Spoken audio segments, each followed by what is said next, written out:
እሱንም አረሳ። ስለዚህ በእኔ በኩል ዝግጅቶቼን ጨርሻለሁ። አሁን ወደ ቤት ላድርስሽና ባንቺ በኩል ያለውን ነገር ቶሎ ጨርሽ። ይቅርታ አልገባኝም። ምንድነው የምዘጋጀው ልትነግረኝ ትችላለህ? ጽጌረዳ ሆን ብለሽ እኔን ለማናደድ ነው ወይስ ሳይገባሽ ቀርቶ? ዮናስ አንተ ያልከው ነገር ምንም አልገባኝም። ስለዚህ የተፈጠረ ነገር ካለ ንገረኝ። እኔ ለሰርጉ እየተዘጋጀው ነው። ለቤተሰቦቼ አሳውቄ ዝግጅቱ እየተከናወነ ነው በእኔ በኩል። ምን? አዎ ጽጌረዳ፣ ከነገ ጀምሮ ቬሎና ሱፍ እንለካለን። በዚህ 4 ቀን ውስጥ ደግሞ ሽማግሌ እልካለሁ። ዮናስ ቆይ ምን እየሆንክ ነው እንዴ? ለምን አትረጋጋም? በጣም እኮ እየቸኮልክ ነው ያለው። ሁሉም ነገር እኮ በጊዜው መሆን ይችላል። አይ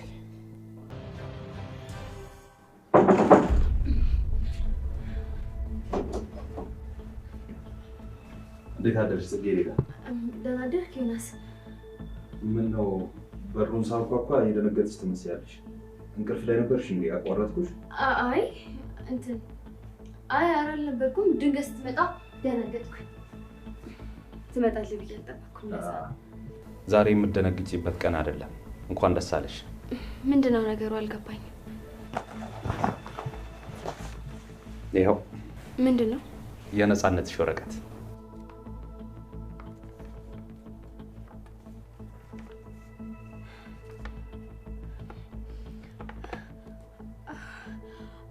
አልገባኝም ዮናስ።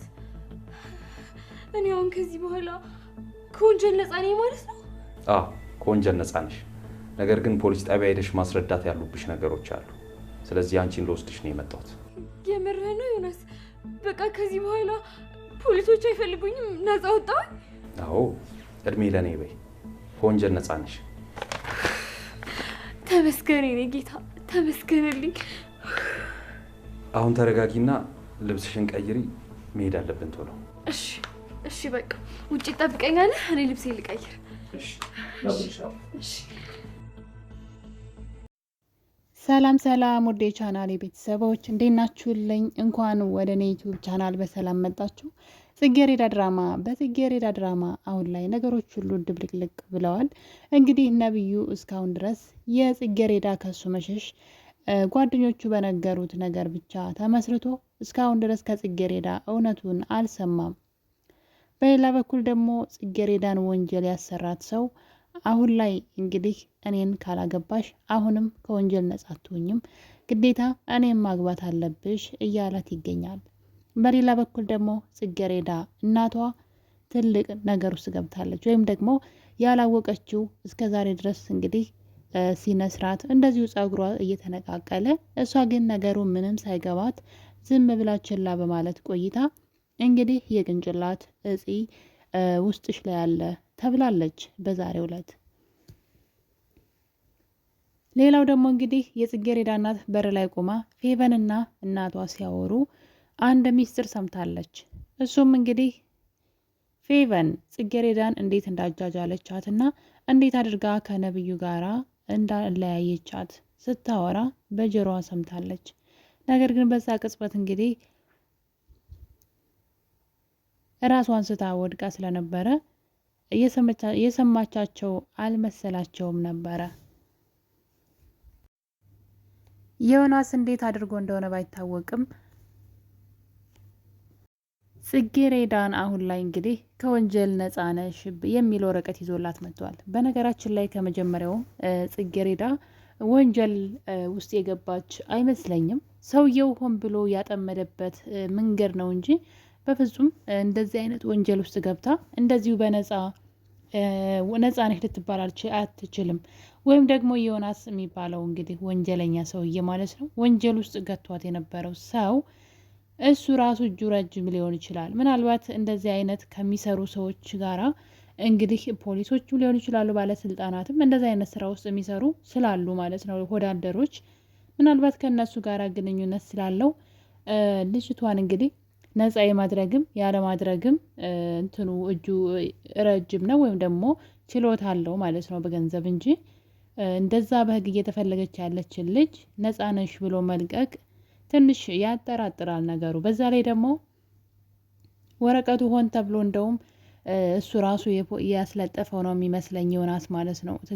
ትዳሩን እሺ እንድትለው ለምን በዚህ መጠን በተንኮል እሷን አጥምዶ ማግባት እንደፈለገ ባላውቅም የጽጌረዳ ፈተናዎች እንግዲህ በዚህ አላበቃም። በተለይ ደግሞ የእናቷ ነገር በጣም ከባድ ነው።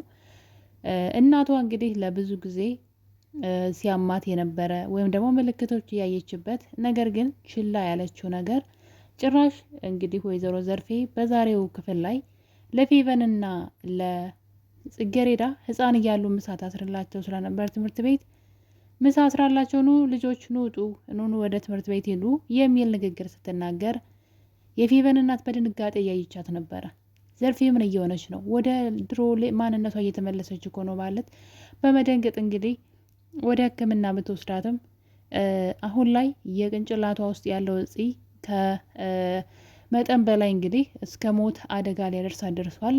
ጊዜው በጣም አልፏል እና ቶሎ ሕክምናውን ካላደረገች ነገሮች ሁሉ ከዚህ የከፉ ናቸው። በህይወቷ ውስጥ ያሉ ነገሮችን ሁሉ ትረሳለች፣ የማስታወስ ችሎታዋን ሁሉ ታጣለች የሚል ንግግር እንግዲህ ከዶክተሩ ሰምተናል። ነገር ግን የፌቨን እናት እንግዲህ ይሄ ንግግር ወይም ደግሞ የሴትዋ የዘርፌ መርሳት የዘርፌ ነገሮችን ሁሉ መርሳት እያስደሰታት ይገኛል። ምክንያቱም ደግሞ ይሄ ነው የማይባል በህይወቷ ውስጥ ትልቅ ቁስል የሆነባትን ሚስጥር ዘርፌ ታውቃለች። ለዛም ነው እንግዲህ ሁል ጊዜ ካያችሁ ዘርፌን ክፉ ቃላት ትናገራትም ወይም ደግሞ ከፍና ዝቅ አድርጋ እንደ ሰራተኛ እንኳን መናገር አትፈልግም። እንደ ቤተሰብ ነው። ወዳት ብቻ አይደለም ወይም ደግሞ ስለምትወዳት ሳይሆን ትልቅ ተራራ የሚያክለውን ሚስጥሯን ዘርፌ ስለምታውቅ ነው። ይሄ ሚስጥር እንግዲህ ዘርፌ እስከ መቃብር ድረስ ነው ይዞ የሚሄደው ብላ የያዘችው ሚስጥር አለ።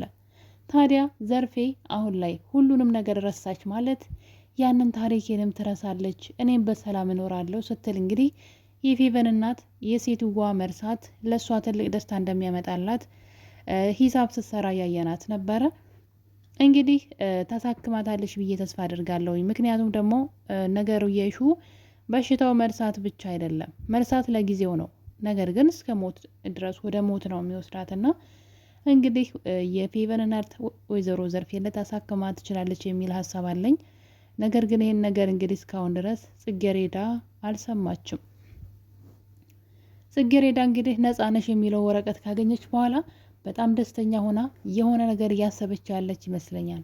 በነገራችን ላይ ጽጌረዳ በጣም ብልጥ ልጅ ናት እና እንግዲህ አቶ ዮናስ እሷን ካስለቀቃት በኋላ ወይም ደግሞ ይህንን ነገር እንዳላደረገችው ነጻ እንድትወጣ ካደረጋት በኋላ ፖሊስ ጣቢያ ሄዳ እንግዲህ ቃሏን እንድትሰጥ ነገሩን ሁሉ እንድታስረዳ አድርጎ ነጻነች ተብላለች። ታዲያ በዚህ ቅጽበት እንግዲህ መኪና ውስጥ ቁጭ ብላ በይ ቶሎ በይ፣ ያሰብነውን ነገር ቶሎ መደረግ አለበት፣ እኔ ተዘጋጅቻለሁ፣ አንቺስ የት ደረሽ ብሏት ነበረ።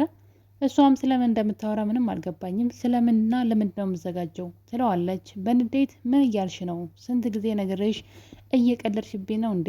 ነጻ ሆንኩ ብለሽ አሁንም የአንቺ ነጻነት በእኔ ይወሰናል እያላት ይገኛል። እሷም እንግዲህ ትንሽ ጊዜ ስጤ ላስብበት፣ ይሄ ነገር ለእኔም ለእናቴም በጣም እንግዳና አዲስ ነገር ነው፣ ዙሮ ዙሮ መጋባታችን አይቀርም፣ ነገር ግን አታስቸኩላይ ብትለውም በፍጹም አይሆንም በማለት እንግዲህ ወደ እናቷ ቤት ይዟት ሄዷል። ነገር ግን እናቷ ቤት አልነበረችም፣ ከፌቨን እናት ጋራ ወደ ሕክምና ሂደዋል። ይህ ነገር እንግዲህ እየተከሰተው ከዛ ቀደም ብሎ ፌቨን ከእናቷ ጋራ ምኝታ ቤት ቁጭ ብላ ታወራለች። የፌቨን እናት ምንድነው የሁሉ ደስታ? ምን እያደረግሽ ነው? አንቺ ልጅ ግን ምንድነው ከጀርባሽ እያደረግሽ ያለሽው? ብላ ልጇን የፌቨን እናት ትጠይቃታለች። ፌቨንም ጽጌረዳ ላይ እንዴት አድርጌ ተንኮል እንደሰራውባትና እንደተጫወትኩባት እንከፍነት ከቤታቸው ነው መሰለኝ፣ እሷም እናቷም አንድ አይነት ጅሎች ናቸው። እናም እንዴት አድርጌ ከነብዩ ህይወት እንዳስወጣዋት እና ነብዩን የራሴ እንዳደረግኩትኝ ብላ ለእናቷ እንግዲህ ፌቨን ስታወራት እርጉዝ ነበርኩ አስረግዞኝ ከዛ አስወረደኝ በማለት እንግዲህ ለጽጌረዳ የነገረቻት ታሪክ ነበር እዚህ ቀደም። እናም ያንን ታሪክ ለጽጌረዳ ስነግራት ስፍስፍ ብላ አስባለኝ፣ ጭራሽ እሱን አይንህን ላፈር በማለት ተለያይተዋን ብላ ለእናቷ ስትነግራት ዘርፌ ድንገት መኝታ ቤት በር ስታልፍ አዳምጣቸዋለች እና በጣም ነው የሚያስጠላው። እንግዲህ ይህን ነገር ልትነግራት ልጇ ጋር እንደደወለች ነበረ ያየ ነው። ነገር ግን የነገረቻት አይመስለኝም። የሚገርመው ነገር ግን ይህን ነገር ጽጌረዳ አውቃለች ከመጀመሪያውም። ምክንያቱም ደግሞ ነብዩ መጥፎ ሰው ነው፣ ከነብዩ ራቂ፣ ህይወትን ያበላሻል በማለት ለጽጌረዳ ከነገረቻት በኋላ ቀጣይ ሌላ ጊዜ ግን ፌቨን ከእሱ ጋራ ፍቅር ስትጫወት አየቻት። ነገሩ ሁሉ ድራማ እንደነበረ ያኔ እንግዲህ ጽጌረዳ ነገሩ ገብቷታል፣ የፌቨን ተንኮል እንደሆነ። ለዛም እንግዲህ ትምህርት ቤቱ በር ላይ ቅጥቅጥ አድርጋ አስተኝታ ደብድባት ነበር፣ አይታችኋል። ታዲያ ከዛ በኋላ ግን አንድ ነገር ነበረ ጽጌረዳ ማድረግ የፈለገችው፣ ራሷን ሸፍና በግ የተፈለገች ስለነበረ ፌቨን ወዳለችበት ቦታ ነው ሄደችው።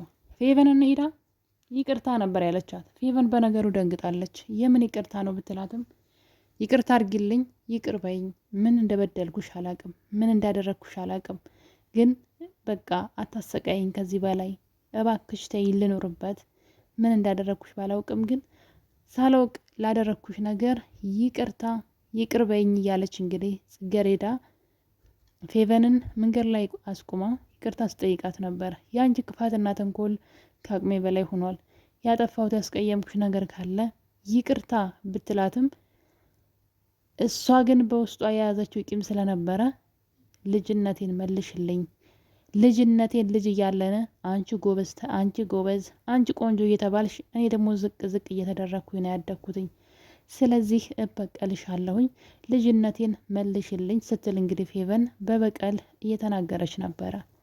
ጽጌረዳ ግን ለምን እንደምትጠላት ለምን እንደምትቀናባት ፌቨን በሷ የምታውቀው ነገር የለም። ፌቨን ግን ከልጅነታቸው ጀምሮ ነው በጽጌረዳ የምትቀናው። ምክንያቱም ደግሞ በሁሉም ነገር ከሷ የተሻለች ና ጽጌረዳ። ምንም እንኳ የሰራተኛ ልጅና የድሃ ልጅ ብትሆንም ፌቨን ሁሉ የሞላላት የሀብታም ልጅ ቅምጥል ብትሆንም የተሻለችውና በሁሉም ነገር የምትገኘው ግን ጽጌረዳ ነበረች። ለዛም እንግዲህ ያያት ሁሉ ለእሷ ነበረ። አብረው እንኳ እየሄዱ እሷን ነበር ሰዎች የሚያዩት። ይህ ሁሉ ነገር እንግዲህ አብሯት ያደገው ፌቨን ነገሩ ስታድግ ወደ ምቀኝነትና ወደ ጥላቻነት ተቀይሮ ጽጌረዳን በእያንዳንዱ ህይወቷ እያሳደደቻት እያሰቃየቻት ትገኛለች። በሌላ በኩል ደግሞ የነብዩ አባት ነው። የነብዩ አባት እንግዲህ ከሰራተኛው ጋራ አብሮ ተኝቷል። እንደሚታወቀው ጽጌረዳን ካላገባውሽ ብሎ እንግዲህ ቁጭ ብድግ ሲል አይተን ነበረ። እሷም አይንህን ላፈር ብላ እንግዲህ ከዛ ቤት ወጥታለች። መጀመሪያ የቤታችሁ ሰራተኛ ሆና ለዛውም በስርዓቱ በክብር ላግባሹ ብሎ እስከ ቤተሰብ ድረስ ነበር የጠየቀው። ይችኛዋ ግን ሆን ብላ ነው ያጠመደችው ሰውየውን። እንግዲህ አሁን የመጣችው ሰራተኛ የመጣችው በመኮንን በኩል ነው። መኮንን ማለት እንግዲህ የነብዩ የልብ ወዳጅ ነው። ነገር ግን በጣም ክፉና አስመሳይ ጓደኛ ነው። እንግዲህ የነብዩ ንብረትን የሆነው ሁሉ ቤታቸውን ሳይቀር ለመዝረፍ እዛ ቤት የራሱ የሆነ ሰው ሰራተኛ አድርጎ አስገብቶ ነበረ። የሚገርመው ግን ይህን ስራ እንድትሰራለት እዛ ቤት ያስገባት ሰራተኛዋ እሷም ደግሞ ለራሷ እየሰራች ትገኛለች። ለራሴ የሚያስፈልገኝን መረጃ ለራሴ ያስቀራለሁ፣ የማያስፈልገኝን ላንተ ሰጥሃለሁ መኮንን በማለት በውስጧ ማለት ነው መኮንን ላይ እሷም ተነስታበታለች። ሌባ ለሌባ ምንድን ነው ባብ ለባብ ካብ ለካብ ነው ሌባ ለሌባ የሚባለው ነገርና እሱ ለራሱ ጉዳይ ብሎ እዛ ቤት ሰራተኛ አድርጎ ቢያስገባትም መረጃ እንድትሰጭኝ እፈልጋለሁኝ እያንዳንዱ የነብዩን ህይወት፣ ከዛ ንብረታቸውን፣ ሀብታቸውን፣ ህይወታቸውን እነጥቃቸዋለሁ በማለት ያስገባት ሰራተኛ እሷም እሱን በመክዳት ለራሷ እየሰራች ነው ማለት ነው። የማይጠቅማትን መረጃ ለመኮንን ትሰጣለች፣ የሚጠቅማትን ለራሷ ታስቀራለች። ጭራች በመጨረሻ እንግዲህ ሰውየውን ሸባውን ወይም ደግሞ ሽማግሌውን ማለት ነው የነብዩን አባት በማማለል እንግዲህ አብራው ተኝታለች። በጣም ነው የሚገርመው።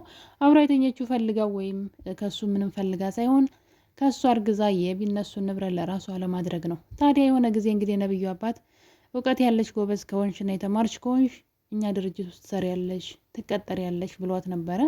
ነገር ግን እሷ በውስጧ ድርጅት ውስጥ መቀጠር ሳይሆን ድርጅቱን ነው የምወስደው ብላ ስትፎክር ነበረ በውስጧ። እሱን ለማሳካትም እንግዲህ ከሰውየው ጋር ተኝታለች። እናም ነገሩ ስብስብ ብሏል። ነብዩ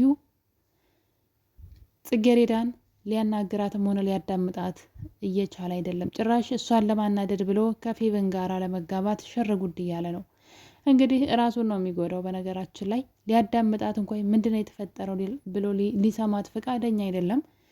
የፌቨንን ተንኮልና ክፋት እያወቀ ፌቨን ምን አድርጋ ነው ከጀርባዬ እንደዚህ እሷን ከኔ ያረቃ እሷ ወደ እኔ የቀረበችው ብሎ ነገሩን ለማጣራት ከመሞከር ይልቅ ጽጌረዳን ሊያዳምጣት ሊሰማትም ፈቃደኛ አይደለም። ይህ ነገር እንግዲህ በመካከላቸው ያለውን ግንኙነት መለያየት እያሰፋው መጥቷል። ለዛም እንግዲህ እኔ ራሴ ህይወት አለኝ ሁለተኛ እንዳታገኘኝ ብሎ ሊያዳምጣት እንደማይፈልግ ነግሯታል። ጽጌረዳም እንግዲህ ነብዩን ልታገባው ነው ወይም ደግሞ እንግዲህ ሌላ ከጀርባው ያሰበችው ነገር እስከሌለ ድረስ እስካሁን ድረስ እሱ ለማግባት እንደተስማማች ናት። በቀጣይ ክፍል ዮናስ የምር ጽጌረዳን የማግባቱ ነገር ይሳካላት ይሆን? የጽጌረዳ እናትስ ትታከም ይሆን ወይ? አብረን የምናየው ይሆናል። ውድ ቤተሰቦች የዛሬው የጽጌረዳ ድራማ ተረካችን ይመስል ነበር። በሌላ እስከምንገናኝ ሰላም ሁኑልኝ።